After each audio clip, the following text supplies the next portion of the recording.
Mi nombre es Ron Marín, yo vengo de Costa Rica. Voy a estar conversando un poco sobre lo que es ciberseguridad ofensiva, enfocado en lo que es tecnología aeroespacial, las diferentes técnicas de ataque y de defensa, a lo que son satélites, estaciones terrestres. Vamos a estar viendo como diferentes escenarios técnicos de las diferentes tecnologías de defensa y protección. Muchas veces no tenemos tan presente la importancia actual, en el 2024, por ejemplo, de la tecnología espacial. Hoy en día, sin lo que son satélites, sin lo que es toda lo que es la infraestructura y las investigaciones espaciales, básicamente, o sea, dependemos muchísimo de ello.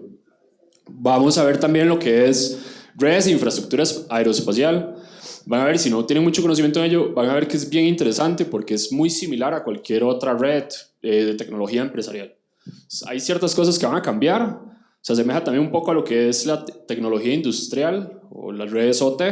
Sin embargo, lo que son sistemas operativos, herramientas, protocolos y demás son básicamente los mismos. También les voy a hablar sobre lo que es la ciberseguridad en el espacio, las amenazas que actualmente se encuentran en estos sistemas y en lo que es la tecnología espacial, desde una perspectiva de tecnología, ¿verdad? Porque hay un montón de amenazas del ambiente, del espacio, naturales y demás, pero no vamos a entrarnos en ellas. Y les voy a enseñar también, y les voy a mostrar, les voy a guiar de cómo pueden iniciar en esta área de ciberseguridad espacial, que en los últimos años ha tenido un crecimiento impresionante, la demanda y la oferta de personal es casi nula. Y vamos a tener un espacio para preguntas. Ok, bueno, lo primero que les voy a hablar es, la charla se va a ir en tres partes. Lo primero va a ser una introducción a la tecnología espacial, cómo se compone, cuáles son las funciones, frente a qué nos enfrentamos, pues, hacia qué nos enfrentamos. Luego vamos a tener otra parte que es una introducción a la ciberseguridad, enfocado en la parte de ataque o de hackeo como tal. Y por último, la parte de cómo iniciar en esto. ¿Qué hardware necesitamos? Porque también es una parte muy, muy importante, el hardware que se necesita. Y algo que tal vez, no sé, como un criterio, un pensamiento que muchas veces tienen es que es muy difícil entrar en esto, pero no, hoy en día tenemos una de las grandes ventajas de que hay muchísimos proyectos open source en los cuales incluso entre nuestros computadores podemos crear redes espaciales, satélites, simular misiones espaciales, por ejemplo. Entonces va a ser un poco el objetivo de lo que es la presentación. Y algo muy importante, y siempre hago mención de ello en las conferencias que imparto y las que asisto, es el que es la ética del hacker. ¿Por qué motivo? Porque el conocimiento que adquirimos se puede utilizar para dos formas, o sea, para una forma positiva o una forma negativa. Entonces, todo el conocimiento que se adquiere acá, traten de utilizarlo en pro del bien, ¿verdad? Eh, Ahora, ¿cuál es el panorama actual de la industria espacial? Aunque parezca interesante, o es bien interesante porque dependemos demasiado de la tecnología espacial. De hecho, una denegación de servicios a satélites nos pueden dejar incomunicados, pueden paralizar el planeta.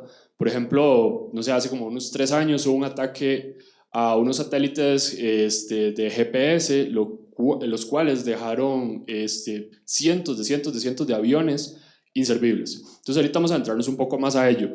Ahora bien, ¿cuántos satélites hay en el espacio? Eso es un poco, vamos a ver, como un poco complejo cuantificarlo, dado que desde las carreras espaciales entre la Unión Soviética y Estados Unidos hubieron cientos de miles de lanzamientos constantes.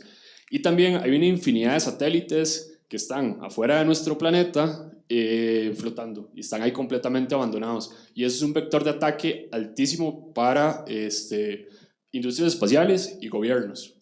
Pero podemos basarnos un poco, por ejemplo, en la base de datos de la UCS, que es como la base de datos mundial, y es un recurso público. Abajo van a tener link de referencias que nos va a indicar cuántos satélites tenemos en promedio.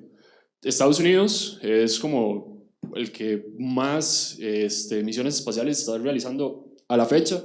Basta con ver, por ejemplo, SpaceX o Starlink, que están constantemente enviando satélites todos los días. Por ejemplo, hace 3 4 meses estuve en una conferencia de la NASA y solo en ese día hubieron como 4 lanzamientos, así cada 3 horas van cohetes para el espacio, constantemente, satélites. Y Rusia, China y después entre otros, que son varios países, incluso en Latinoamérica, por ejemplo, bueno, en Costa Rica actualmente se está creando lo que es una agencia espacial. Colombia también investigué y está ya creando proyectos espaciales. Si bien es cierto, no tiene una agencia espacial como tal, pero ya ha enviado satélites y actualmente están trabajando en bastantes proyectos de muchísimo interés. Entonces, básicamente, dicho un poco la cantidad de satélites que existen en la actualidad, tenemos aproximadamente unos 5 tipos que van a ser los más comunes. Por ejemplo, un 40% de todos esos 7,000 y algo de satélites se utilizan para lo que es la comunicación. Por ejemplo, Starlink. Hoy en día, ustedes ven que ya se puede ir a centros comerciales y se compran las antenas y ya se puede tener internet satelital en la casa. Y es bien interesante porque, por ejemplo, en DEFCON de este año, en DEFCON del año pasado, ya se presentaron exploits día cero para ese tipo de tecnologías. Entonces, por supuesto, entre más tecnologías tenemos, mayor va a ser el riesgo que va a existir. Los de navegación, que básicamente son los satélites que utilizan, por ejemplo, los GPS que utilizan los aviones, los GPS que utilizan los barcos, los GPS que utilizan nosotros en los celulares, por ejemplo, los GPS que tienen los iPhones, que son vía satélites, la comunicación. Tenemos muchísimos que son para observación de la Tierra, que por ejemplo nos ayudan a predecir desastres naturales, a ver los cambios que hay en el ambiente, a investigaciones sobre plagas. Por ejemplo, en Costa Rica hubo una investigación para una enfermedad de las matas de café, la cual los tratamientos y las investigaciones fueron mediante satélites. Ciencia y exploración espacial, también tenemos lo que es un 10% y tenemos una gran parte que es el área militar y seguridad, que es bien conocida, que se utiliza mediante satélites principalmente para temas de espionaje. Ahora, los satélites se dividen o se categorizan en lo que son órbitas, y las órbitas es básicamente la altura que están desde el suelo, o sea la superficie terrestre, hacia el espacio. Y por ejemplo tenemos los que son de órbita terrestre baja, los que se conocen como LEO, que están entre 200 metros hasta 2 kilómetros o 2000 metros sobre la superficie de la Tierra, y son los que se utilizan principalmente para observación del planeta, comunicación, y el ejemplo más común o el más popular actualmente es el de Starlink, que son los satélites. De hecho, no sé si alguna vez los han visto en la noche, en montañas o en lugares muy altos, donde está muy despejado y es muy muy oscuro, se ven así los satélites de Starlink pasar. Es como una cadena, parece como una cola de satélites, son como 8 o 10 satélites que están constantemente dando vueltas por el planeta. Tenemos los MEO, que son los órbita terrestre media, que están entre los 2000 y los 35,000 metros, 35 kilómetros de altura, que son los que se utilizan principalmente para GPS. Tenemos los GEO, que ya son los mucho más, los más altos pues. Y por último tenemos los polares, que son los que se encargan de estar viendo constantemente el planeta. Hay unos que son bien, bien interesantes, que son los CubeSats o los nanosatélites. Por ejemplo, si ustedes en algún momento, este es un satélite que es creado, o sea, es hecho en casa, y esos satélites se pueden hacer. Sin embargo, no es como que se pueden enviar afuera del planeta porque tienen que cumplir ciertas condiciones específicas de hardware, pero ese tipo de satélites, hay muchísima documentación. Al final les voy a pasar mi perfil de GitHub, donde hay una guía cómo se pueden crear. Y básicamente vamos a ocupar un chasis, que es esta caja de color azul, la cual se puede hacer con cualquier material. Este es un ejemplo, es creado en una impresora de 3D. Se utiliza una tarjeta que va a ser como la computadora, puede ser incluso el Raspberry Pi Zero, el chiquitito. Va a utilizar una batería, tiene que utilizar una antena que es para enviar los datos al comando en control, y tiene que tener algunos sensores. Y los sensores va a ser la finalidad por la cual nosotros vamos a utilizar el satélite. Le podemos poner un termostato o algún dispositivo, una cámara, y esa información se va a enviar a un sistema llamado Command and Control, que es el que va a recibir la telemetría y todos los datos del satélite para poderlos interpretar. Ahora les voy a hablar un poco más sobre ello. ¿Te interesa lo que estás viendo? No te pierdas la oportunidad de asistir al próximo Dragonheart Security Conference, un congreso de hackers que reúne los mejores talentos de seguridad informática en español. Para mantenerte al tanto del evento, regístrate en la URL que sale en pantalla o en esta tarjeta. Ahora, así es básicamente en tiempo real como estamos. Tenemos este que es nuestro planeta y todo esto son satélites y un poco basura espacial. Sin embargo, es una cantidad impresionante lo que hay fuera de nuestro planeta. De hecho, hoy en día los gobiernos están trabajando como para poder crear regulaciones que vayan limitando un poco más el envío de satélites. De hecho, hay algo bien interesante que se dice que una misión espacial tripulada con un cohete es como una ruleta rusa. ¿Saben lo que es una ruleta rusa? Porque hay tanta basura espacial que es bien complejo con estadísticas poder predecir si un cohete que va saliendo de nuestro planeta va a tener una colisión. Entonces es como una ruleta rusa, es bien interesante ese tema. Porque hay muchos satélites y uno de los principales motivos es por la complejidad de hacerlos regresar o de poderlos destruir. Como normalmente quedan en órbita, están constantemente flotando, ya sean estáticos o sean dinámicamente. Este es un sitio llamado Keepack Track, que es lo que nos va a ayudar es a poder identificar. Entonces, por ejemplo, se pueden meter ahora en la plataforma más adelante, pueden dar clic en cada uno de esos puntitos y les va a traer toda la información del satélite. Uno de los vectores de ataque más se utilizan es que muchos de esos satélites han quedado abandonados porque la misión espacial se descontinuó, porque se perdió comunicación con el centro de comandos y posteriormente adversarios han utilizado esos satélites para realizar ataques o espionaje. Ahora, dicho esto, ¿cómo se conforma la infraestructura espacial? En la infraestructura espacial vamos a tener, por ejemplo, como 3 factores principales, que va a ser el segmento de la Tierra, que es donde van a estar los centros de comando, van a estar las personas que van a estar monitoreando, los científicos, van a estar los cuartos de servidores, toda la infraestructura que va a recibir la telemetría, que es la telemetría, son los datos de ubicación del satélite, del estado del satélite, de la batería, de la energía, y también va a recibir la información de la investigación, ya sea porque enviamos un satélite, que no sé, es un satélite para visualización o tomar fotos. Entonces esas fotos van a llegar a la Tierra y van a ser interpretadas por sistemas y herramientas que vamos a ver ahorita. Eso es básicamente la parte que está en tierra. Y hay un montón de operaciones y tecnologías y es bien interesante porque los servidores van a ser GNU Linux, van a ser Unix, van a utilizar bases de datos Oracle, son tecnologías o aplicaciones hechas en Python, entonces no se asemejan muchísimo, no se diferencian muchísimo de lo que ya actualmente conocemos o hacemos. Tenemos la segunda parte, que es la parte espacial. ¿Qué es la parte espacial? Lo que ya está fuera de nuestro planeta, ya sean los satélites, un ejemplo podría ser la Estación Espacial Internacional, los vehículos de lanzamiento. Cuando se envía, por ejemplo, un satélite fuera del planeta, normalmente tiene que ir en una nave, ya sería un cohete, que es como el más común. Y esos equipos son divididos en varios segmentos, un cohete está dividido en muchos segmentos.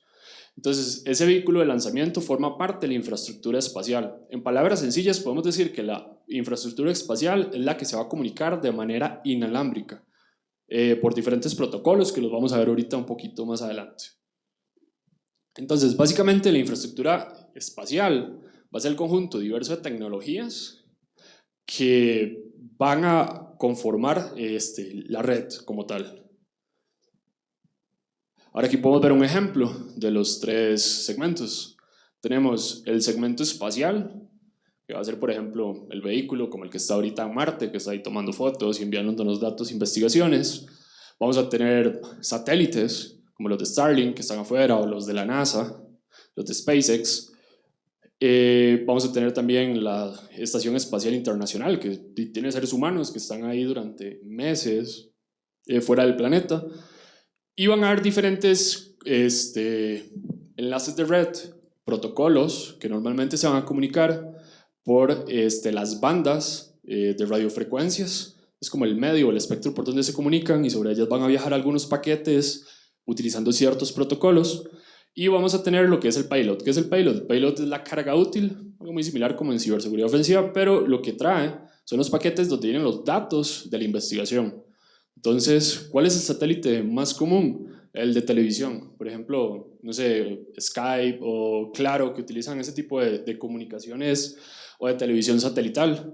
Eso normalmente va a viajar en el link del payload. Y el payload son esos datos que están constantemente llegando a la terminal de nuestro televisor.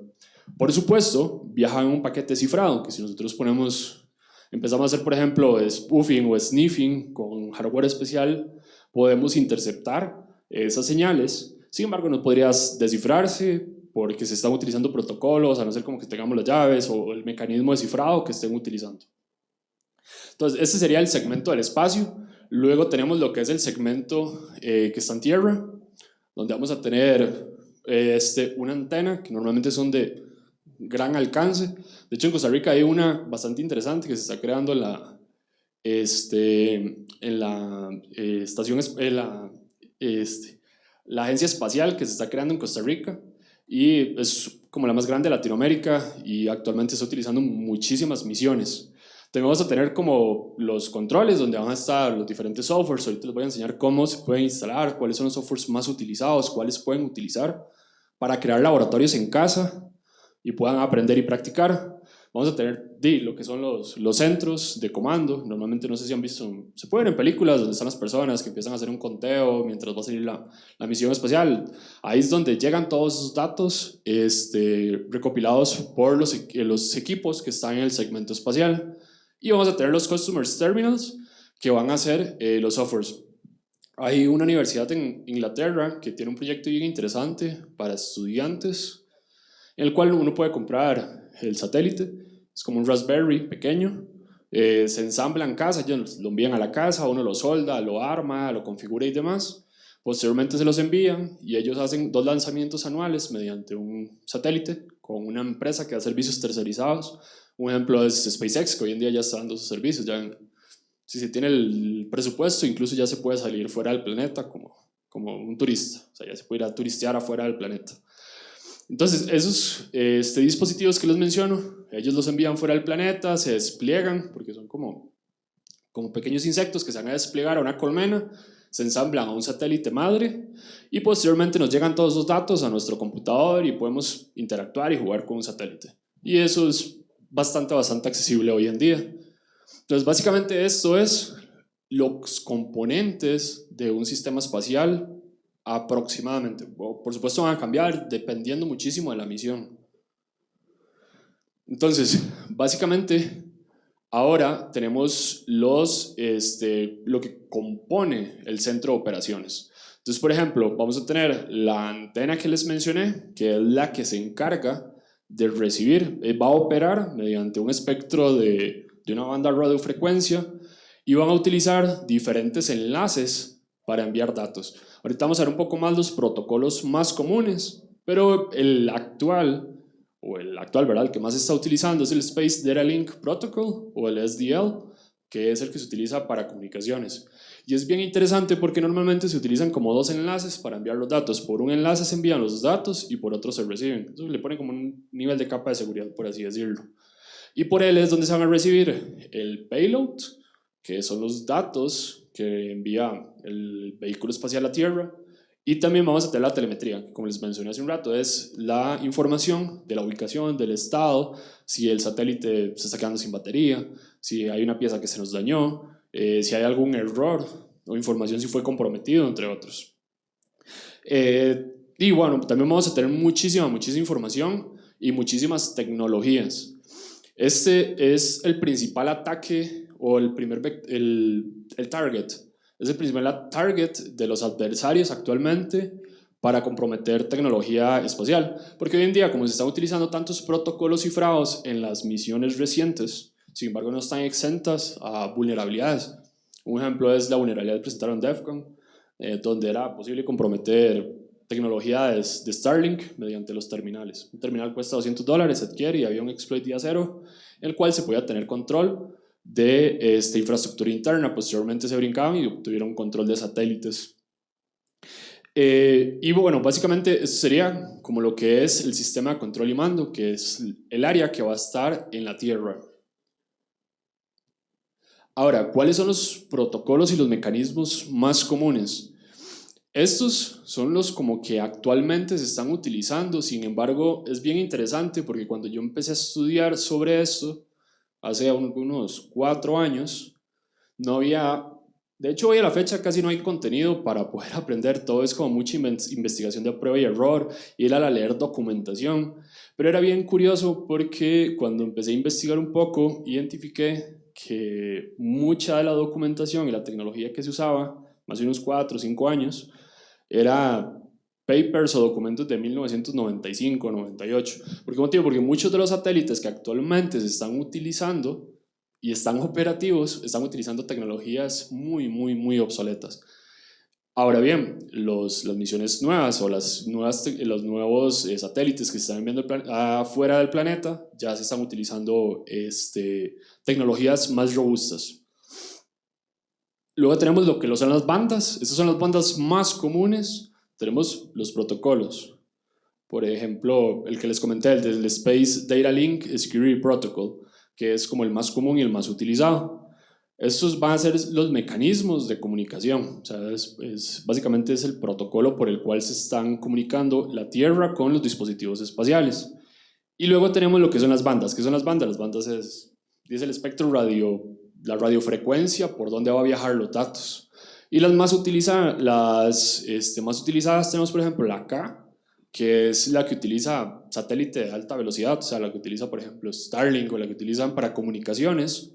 Tenemos la Q, que es la que se utiliza para televisión. De hecho, es bien interesante porque, y eso lo he visto principalmente en Latinoamérica, donde hace muchos años, recuerdo cuando era niño, era súper sencillo tener acceso a televisión satelital, simplemente instalando ciertos dispositivos de hardware en los televisores en casa, porque eran altamente vulnerables los protocolos que se utilizaban. Entonces era nada más como tener una antena, puede ser una antena Yagi que tuviese acceso o tuviese alcance para poder interceptar esas señales. Posteriormente se conectaba a un computador y ocupábamos un software nada más para poder interpretar, porque la información no viajaba cifrada, solo era interpretarla, y podíamos tener acceso a televisión por cable de manera gratuita. Hoy en día no es tan sencillo porque ya los tráficos o la información está viajando cifrada, utilizando protocolos seguros. Y bueno, también tenemos lo que es la banda L, que es la que se utiliza normalmente para navegación, lo que son los GPS. Ahora, tenemos lo que es la ciberseguridad aeroespacial. Básicamente, todos sabemos que la ciberseguridad es lo que se encarga de proteger los activos digitales. Y en ciberseguridad tenemos muchísimas áreas. Hace unos 10 años, 12 años, cuando yo inicié, era como ciberseguridad, era todo mezclado y era solo como redes únicamente. Con el tiempo, por supuesto, conforme más tecnología se va implementando en las organizaciones y en nuestro día a día, en la vida cotidiana, mayor es el riesgo, mayores son los vectores de ataque. Por ende, la ciberseguridad ha ido avanzando constantemente, ha ido creciendo y por ende se ha ido como especializando y han ido creando diferentes áreas de especialización. Entonces, la ciberseguridad espacial o aeroespacial se encarga de proteger la tecnología espacial, la tecnología aérea, porque no es solamente satélites. Satélites es como una de las áreas de mi mayor interés, pero existe también para lo que son aviones, por ejemplo, o drones incluso, que hoy en día son súper utilizados en el día a día o en la industria. Entonces, todas estas áreas requieren diferentes tipos de controles, metodologías, jardinización, herramientas. La ciberseguridad espacial, especialmente en lo que son tecnologías espaciales, en lo que son aeronaves, satélites o vehículos espaciales, se va a encargar de proteger lo que es la confidencialidad, la triada, la integridad y la disponibilidad de la información y también de los canales de transmisión de datos y que se almacenen de manera segura en los sistemas espaciales. Va a ayudar a la operación segura y confiable de satélites y los activos espaciales y también va a prevenir el acceso no autorizado a las tecnologías, a las infraestructuras y también de todo lo que es el tema de respuesta a incidentes. Hoy en día tenemos una gran ventaja y es que ya existe muchísima documentación o proyectos, por ejemplo, tipo matrices como Matrix Framework, que se asemejan bastante, que se utilizan para lo que son tecnologías espaciales. Ahorita les voy a mostrar algunos bastante interesantes como Sparta. Ahora bien, entonces, ¿cómo podemos dividir la tecnología o cómo podemos dividir la seguridad espacial? Entonces la podemos dividir en lo que son la seguridad para satélites, que va a ser la parte inalámbrica, que se va a encargar de lo que es el control de acceso y el cifrado de las comunicaciones. Recuerden que normalmente los satélites se van a comunicar de manera inalámbrica, y también el acceso o la manipulación y el control de los satélites va a ser mediante forma inalámbrica, por antenas. También la ciberseguridad aeroespacial se va a ir en otra parte, que es la seguridad de infraestructura terrestre. Por ejemplo, creo que hace como la semana pasada hubo un incidente, un ataque de ciberseguridad en una empresa espacial, la cual fue comprometida con ransomware, y lo que se atacó fue la estación terrestre. Entonces básicamente, como les menciono, utilizan tecnologías Windows, utilizan tecnologías Linux, no es como que sea algo completamente ajeno. Sí van a haber ciertas cosas que van a cambiar, como una red OT o una red industrial, que va a utilizar los PLCs o los controladoras y todos esos equipos, pero al final del día lo que hay dentro de ese segmento de red OT va a ser exactamente lo que podemos tener en cualquier red empresarial. Ahora, esto es bien interesante porque la ciberseguridad espacial es un área que se ha estado ignorando durante muchísimo tiempo. Como les digo, la tecnología espacial va desde, no sé, desde los 70, 60, 50, incluso con lo que fue la carrera espacial de la URSS y Estados Unidos, donde era como quién llegaba primero a la luna, quién lanzaba primero un cohete, quién enviaba un satélite. Entonces hay una infinidad de equipos afuera del planeta que se han ido quedando, se han ido quedando, se ha perdido control de ellos, y por ende es un área que se ha ignorado completamente. De hecho, los proyectos de ciberseguridad empezaron a tomar fuerza como a partir del 2015, 2016, donde ya la NASA dijo como, bueno, ya son demasiados los hackeos que se están teniendo. La Estación Espacial Europea también llegó y dijo como, ok, bueno, tenemos que hacer algo, y ya se crearon estándares, se crearon diferentes protocolos, diferentes mecanismos, diferentes herramientas. Sin embargo, hay ciertas como dificultades para los especialistas para poderse formar. Creo que el principal es el acceso físico. Como ustedes saben, los satélites están principalmente fuera del planeta, entonces llegar a un satélite para poder tener contacto, manipulación con ellos, es bien complejo.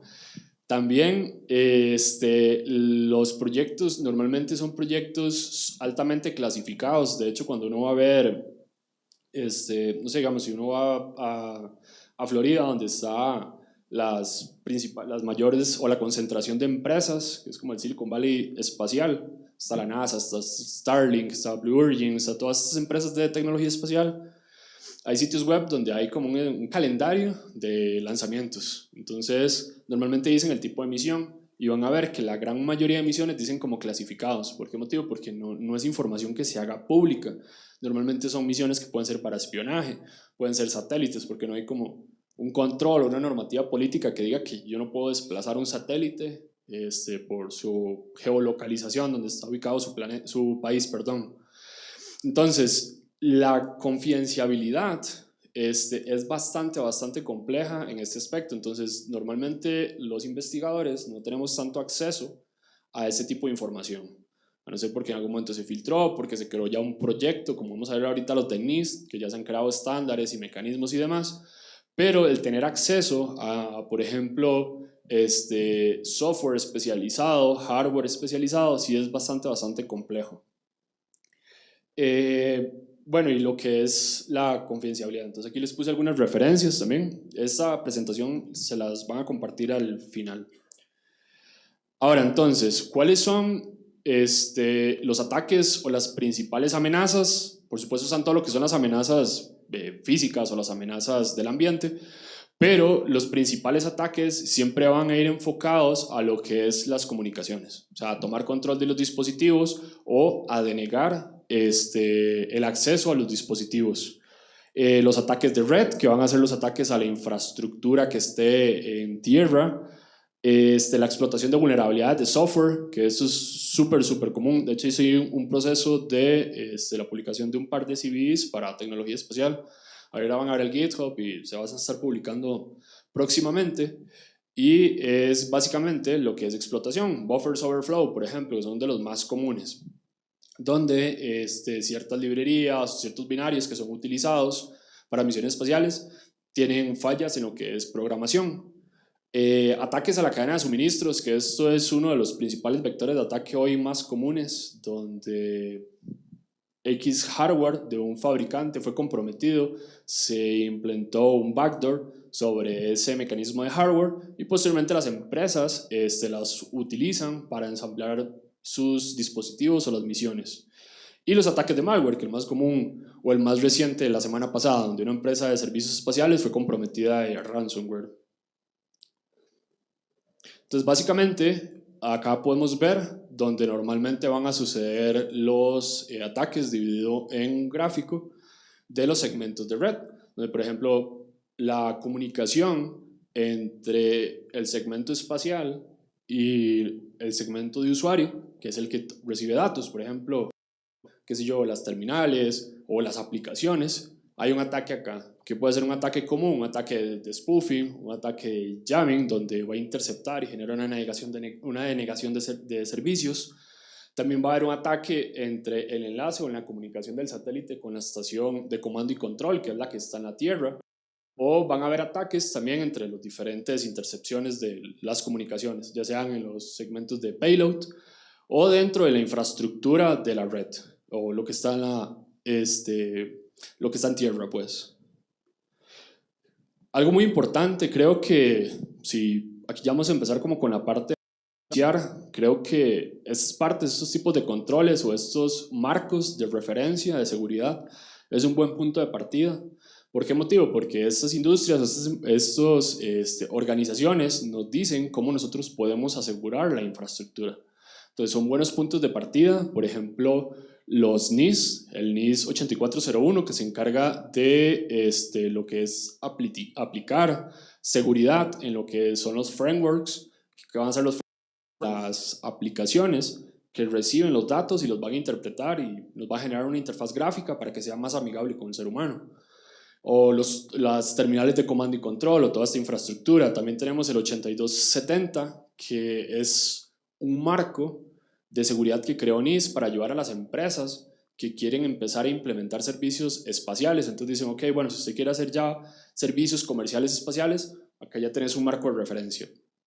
Y así tenemos muchísimos. La NASA, tenemos el SDA, que es creado por la Organización Espacial Europea. Entonces ya existe muchísima documentación, al menos en este aspecto, que sí, desafortunadamente no nos dice dónde podemos ir a buscar tecnologías o que son las más utilizadas, no tenemos acceso a información de qué utiliza Starlink o qué tecnologías, pero sí al menos tenemos ya fuentes de referencia a dónde podemos ir a tomar información de seguridad, ya sea para, como desde una perspectiva de adversario o de atacante, en la parte ofensiva, entender cómo se protege la infraestructura, a también entender desde la segunda parte o la otra parte, que sería la parte de protección, cómo proteger la infraestructura. Recuerden que también algo muy importante, como especialistas de seguridad, tenemos que aprender ambas áreas. O sea, tenemos que aprender siempre defensivo como ofensivo. ¿Por qué? Porque si nos vamos a dedicar a hackear, a romper seguridad, tenemos que saber cómo nuestro adversario, que es las personas que defienden,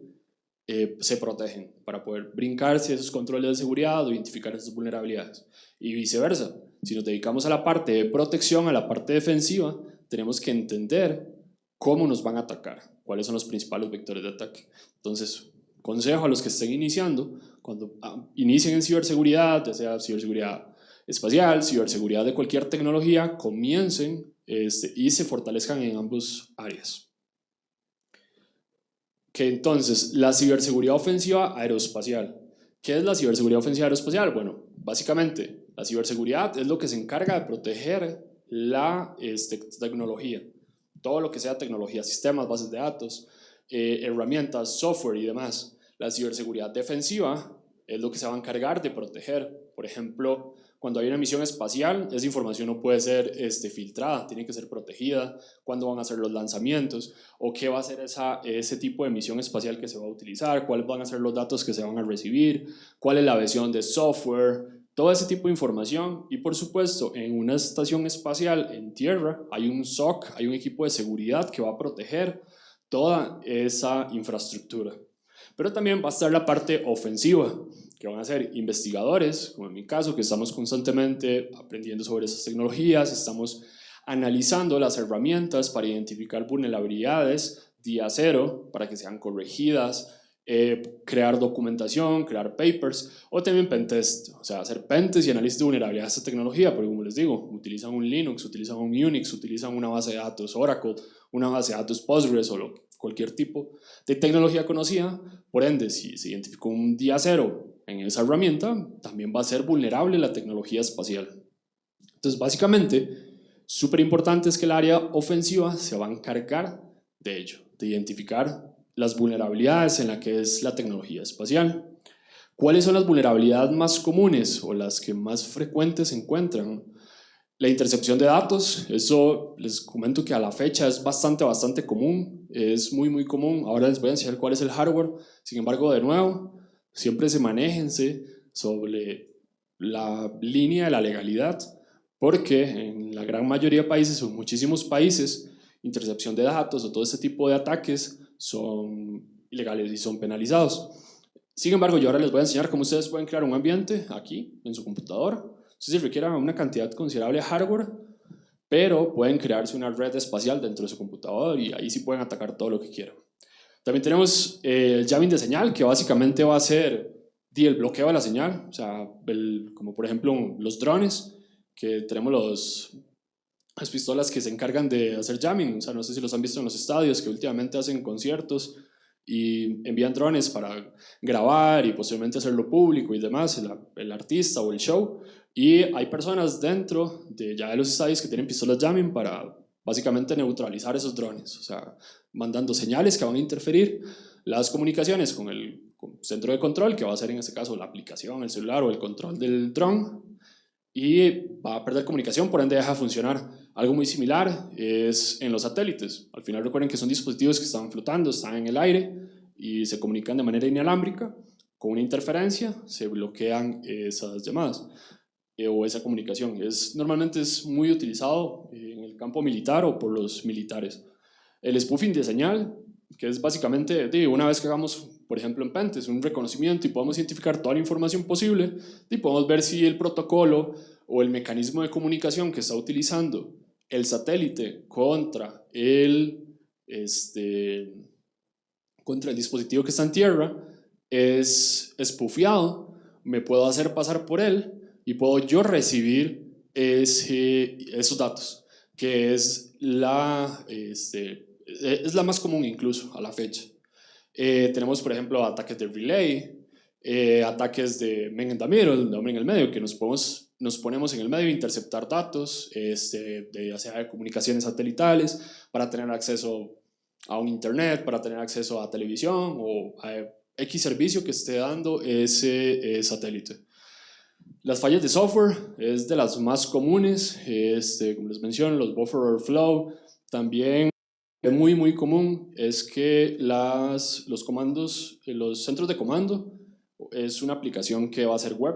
Entonces normalmente por debajo hay un montón de infraestructura, pero al final tenemos una aplicación web que es una interfaz que está creada en un lenguaje de programación web y es altamente vulnerable a inyecciones SQL, a ejecución de código remoto, entre otros. Entonces ven que no se diferencia muchísimo de la tecnología común del día a día, sino es simplemente tecnología que se utiliza para una operación en específico. Sin embargo, es altamente vulnerable a las vulnerabilidades comunes. Vulnerabilidades en los protocolos de comunicación, por ejemplo, que utilizaban algoritmos criptográficos altamente antiguos o que ya son vulnerables, que son susceptibles a ataques de colisión, por ejemplo, donde se intercepta el paquete y se rompe mediante ataques criptográficos. Ataques a las infraestructuras terrestres, por ejemplo el de ransomware que les acaba de comentar. Interferencias en el control de la misión, ataques de autenticación, o compromiso a la integridad de datos. Entonces, esas son como las vulnerabilidades que a la fecha son como las más comunes. Y las podemos ver, un ejemplo, ahorita les mencioné que existe lo que es el MITRE Framework, que es la matriz de inteligencia que se ha recopilado a través de los años sobre la operación de los adversarios. ¿Cuáles son los toolkits de explotación? ¿Cuáles son las herramientas más comunes? ¿Cuáles son los tipos de métodos de entrega, mecanismos de entrega? Y también existe este proyecto que se llama Sparta, que es un proyecto libre donde se ha hecho inteligencia muy similar al principio de MITRE, que empieza a investigar desde el primer registro de un ataque informático a tecnología espacial y lo voy a ir recopilando. Entonces, acá abajo va a estar el link y ustedes pueden venir, clicar alguno, van a ver toda la información del ataque informático en ese momento en la tecnología espacial, ya sea que se atacó el centro de control, ya sea que se atacó los links o los enlaces de comunicación, que se atacó el espectro de radiofrecuencia o X cosa. Entonces es bastante interesante porque entonces ya vamos a tener información de inteligencia de cómo se operan y qué herramientas están utilizando. También tenemos otro que es el Space Shield o el escudo espacial, que básicamente tiene información muy similar a la que tiene Sparta, donde ya son varias matrices. Y van a ver que es bien interesante, cuando ya se ponen a investigar un poco sobre este tipo de... Ven, por ejemplo, tenemos ataques de brute force o ataques de inyección SQL, que utilizaron una X herramienta que se identificó un día cero en un protocolo de SSH, donde se comunicaban con un servidor, que el servidor era el que tenía el software de comando y control, que recibía los datos de un satélite. Y ahora, tal vez, creo que el punto de más interés de todos, cómo iniciar en esta área. Cuando yo inicié fue un poquillo complejo, porque básicamente fue como por curiosidad. Creo que todos hemos sido niños y en algún momento decidimos o queríamos ser astronautas cuando éramos niños y teníamos esa curiosidad por querer investigar, por saber más. Entonces ya una vez que ya me había especializado en ciberseguridad dije, bueno, ahora me gustaría enfocarme un poco a la parte espacial, voy a aprender sobre ello. Entonces digo yo, mira, tal vez se puede combinar, no tenía mucho conocimiento, entonces empecé a investigar y la primera pregunta que tuve fue cómo tener acceso a este tipo de tecnología. Entonces descubrí que hay softwares, por ejemplo este acá, que es un ambiente en el cual, esta es una máquina virtual que yo creé, y este es un proyecto de la NASA que se llama Nostri, que emula satélites. Entonces, por ejemplo, lo ven acá, es como si fuese el planeta. Esto es exactamente como funcionaría un satélite común, y ese satélite hace envío a un command and control que va a estar acá, va a enviar paquetes, va a enviar telemetría, simula como si fuese una misión espacial. Va a utilizar un montón de librerías, un montón de paquetes, va a utilizar un command and control llamado Cosmos que nos va a interpretar los datos, una aplicación web. Entonces, ¿cómo nosotros podemos empezar a investigar? ¿Cómo hacemos cuando vamos a aprender pentesting? Creamos una máquina Kali Linux, una máquina Parrot o el sistema que prefieran, con las herramientas, y empiecen a investigar. Tenemos software, tenemos binarios, tenemos librerías que se utilizan en misiones espaciales, las podemos cargar a un disensembler, podemos empezar a hacer ingeniería inversa, identificar desbordamientos de buffer. Son herramientas open source, podemos identificar vulnerabilidades en el código fuente. Entonces, al final del día, es tecnología que se utiliza en misiones espaciales reales, que utiliza la NASA, que utiliza Starlink, que utiliza SpaceX, que utiliza Blue Origin, cualquier empresa, servicios espaciales, pero la podemos tener virtual, sin necesidad de invertir altos costos, porque sí, podemos comprar un CubeSat o podemos comprar un satélite que son de venta al público, sin embargo, son un poco más costosos. Sí va a tener un costo económico y no es tan accesible como podemos crear ese tipo de máquinas virtuales. Tal vez para los que están un poco más juniors, están empezando, ¿qué recomendaría? Recomiendo muchísimo aprender sobre fundamentos de ciberseguridad, entender cómo funciona la ciberseguridad, aprender sobre las tecnologías de la información. Esto es clave porque, por ejemplo, en la máquina anterior, en esta máquina virtual, van a ver que van a tener un motor de base de datos llamado Postgres, van a tener muchas herramientas creadas en Node, en Python, en PHP, en JavaScript, un montón de librerías, un montón de información. Entonces tenemos que entender cómo funcionan esos lenguajes, entender cómo funciona la tecnología, cómo se comunican, entender de los protocolos. Y es bien interesante porque ven que hay un satélite que está navegando acá, es un monitor, ahí de hecho cuando ustedes lo levantan va a ver que él se está moviendo y está dando vueltas al planeta y demás, bien interactivo. Sin embargo, utiliza los protocolos que les mencioné anteriormente, utiliza protocolos que actualmente los satélites que están fuera del planeta están utilizando. Luego también tenemos el OpenSat Kit, es como un kit que también va a simular un satélite y va a tener un command and control, que es este acá. Es otra tecnología que también se puede virtualizar. El punto es que sí se requiere como un hardware un poco potente, pero es altamente configurable y bastante interactivo. Y en los proyectos en GitHub van a encontrar toda la documentación necesaria para la instalación. Un wiki, cómo funciona, qué protocolos, qué se debe configurar, troubleshooting, dado caso que le dé errores. Acá también tenemos otros dos recursos. El Space Hacking Tools es un proyecto que creó una colega que trabaja en la NASA. Ella se llama Angelina y ella creó esta página web. Es un proyecto donde hay un montón de herramientas que comúnmente no vienen instaladas en un sistema como Kali, como Parrot, pero son proyectos open source. Pueden instalar. Un ejemplo es, por ejemplo, las herramientas que, no sé, que estamos trabajando con el satélite de Nose3 que envía datos del clima. Entonces necesitamos una herramienta que interprete esos datos. Entonces ahí vamos a tener herramientas que normalmente se utilizan, o herramientas que se utilizan para romper seguridad de protocolos que se utilizaron en algún momento en misiones espaciales. Y esto es bien interesante porque, como ustedes saben, en DEF CON hay una comunidad que se llama Hack the Sat, que es como hackear el satélite, donde hacen CTF todos los años. De hecho, el del año pasado y antepasado era hackear un satélite real que estaba fuera del planeta. Y en el 2022 crearon esta máquina que se llama @Vulcan, que tiene un montón de challenge, que ya son como vulnerabilidades y demás, y retos que pueden resolver enfocados a tecnología espacial. Eso es un poco el hardware y el software que se puede utilizar para ese tipo de tecnologías, y es bien interesante porque antenas como como esas Yagis o esos parabólicos, los platos, se pueden conseguir por $20, $30, son altamente accesibles en Amazon. Incluso las parabólicas se pueden conseguir, o sea, a veces he visto que hasta las regalan personas que ya no utilizan el servicio satelital. Los RTL se pueden conseguir también en eBay, por ejemplo. Las controladoras, básicamente es la tarjeta que me va a conectar el RTL a esta placa, y esta placa luego me va a interpretar los datos, o directamente ya me va a interpretar los datos. Y necesitamos software, que es ya el que me va a interpretar el dato como tal.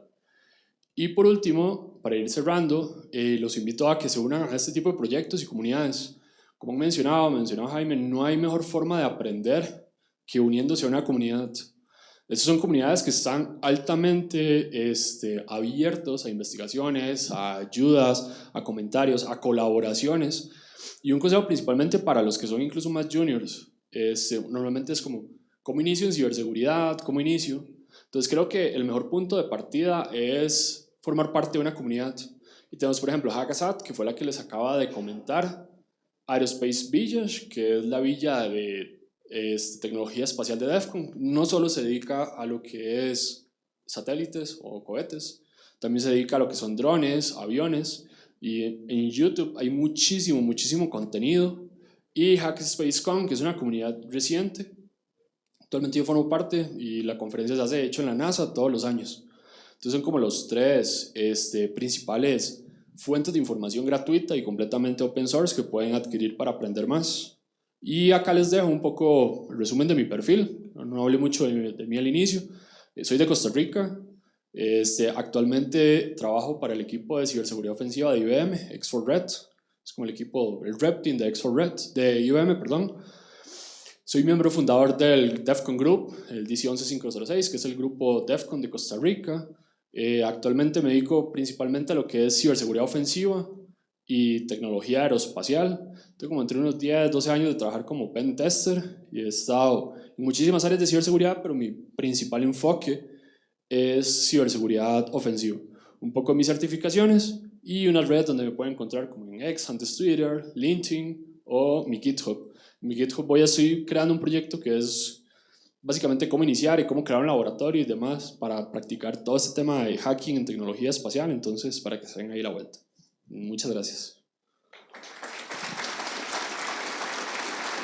Lo que acaba de hacer Romel es resumirles todo el path de carrera que ustedes tendrían que recorrer por lo menos mínimo 6 meses para investigar y llegar a hacer cosas con tecnología aeroespacial. Entonces, yo creo que resumir todo eso en 1 hora es un desafío interesante y que ustedes puedan tener eso tan a la mano me parece muy chévere. ¿Quién tiene preguntas? ¿Qué tal, amigo? ¿Cómo estás? Bueno, ahora que si te das cuenta, y muchos de acá de pronto si nos hemos dado cuenta, el marco de la guerra actual está cambiando, ¿no? Hemos visto lo que está ocurriendo en Ucrania con el tema de los ataques de drones y he identificado que no solamente es la guerra en Ucrania. Hoy en día los cárteles mexicanos están utilizando los drones para hacer estos mismos ataques, pero ya población civil y población pues militar. ¿Tú cómo ves en un futuro cómo nosotros como civiles, como ingenieros, podríamos aportar ante esta situación? Porque yo veo que el tema de los drones sí tienen la pistola que hace interfiere la señal, pero ¿qué más puede hacer uno? Porque yo veo que eso es como lo máximo a lo que hemos llegado. Y hoy en día en Ucrania ya el dron con inteligencia artificial identifica su objetivo y a pesar de que bloqueen la señal de GPS, la señal del dispositivo, la señal del control, él automáticamente va, identifica su objetivo y pues causa grandes estragos. ¿Tú qué puedes recomendar ante esta situación? Perfecto, muchas gracias. Creo que lo primero, vamos a ver, el área militar no es como el área de mi especialidad, de hecho desconozco muy poquito, de hecho en Costa Rica ni tan siquiera tenemos ejército, pero en la parte de drones, lo que sí he visto es que, por ejemplo, los colegas de Aerospace Village tienen un montón de charlas enfocadas a temas de drones. Hay una certificación llamada DSOC, que es enfocada especialmente a seguridad, igual en ciberseguridad como tal en drones. Pero vamos a ver, cada empresa, más bien, cada país he visto que tiene una legislación como para temas de control de drones. Entonces, en su buena teoría, no debería de poder llegar un dron como a nuestra casa, o sea, bajo el marco legal. Después, sobre cómo contribuir en el tema de seguridad, creo que lo mejor es crear investigaciones, o sea, es investigar. Por ejemplo, hoy en día los drones son bastante accesibles, entonces hay drones de hasta $20, $30 que se pueden comprar en Amazon. Entonces, crear como un tipo de laboratorio, creería que es como lo mejor, es por donde yo me iría. Empezar a investigar los protocolos donde se comunican los drones, qué herramientas se utilizan, cuáles son las vulnerabilidades más comunes en esta tecnología enfocada a lo que es a drones, para ayudar a fortalecer ese ecosistema. Listo, muchas gracias a todos. Un aplauso por favor para despedir a Romel. Tiene muchísimo poder de convocatoria. Los invito a venir para el próximo Dragon Hardcore. Es una experiencia que se la recomiendo a todos.